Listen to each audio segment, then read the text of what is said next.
अस्सलाम वालेकुम रहमतुल्लाह। दोस्तों, मैं हूं आपका अपना बिलाल मोइन और आप देख रहे हैं बिलाल मोइन यूट्यूब चैनल। अच्छा भाई, आज मैं एक बहुत इंपॉर्टेंट टॉपिक को एड्रेस करने जा रहा हूं, स्पेशली जो पाकिस्तानी मेरे देखने वाले हैं उनके लिए। बहुत सारे लोग बोलते हैं यार आप विजिट वीजे का नहीं करवाते, विजिट वीजा हमें नहीं देते, हमें विजिट करना चाहिए यहाँ पर।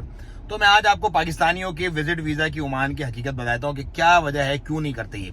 देखो, डेली बेसिस पर हम जो इंडिया के लोग हैं, जो हिंदुस्तानी लोग हैं, 10 मिनट में और बिल्कुल थोड़े से पैसों में विजिट वीजा निकलवा देते हैं उनका, लेकिन पाकिस्तानी का नहीं निकलता। पाकिस्तानी का विजिट वीजा बैन है भाई, पाकिस्तानी को नहीं मिलता विजिट वीजा यहाँ का।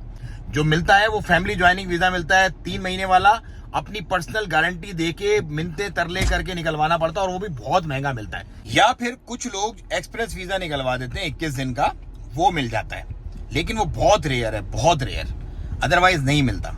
इसलिए भाई आप लोगों को वीजा नहीं देते, सिर्फ ये वजह है, इसके अलावा और कोई बाखुदा वजह नहीं है। जो लोग एग्री होते हैं वो पे करने के लिए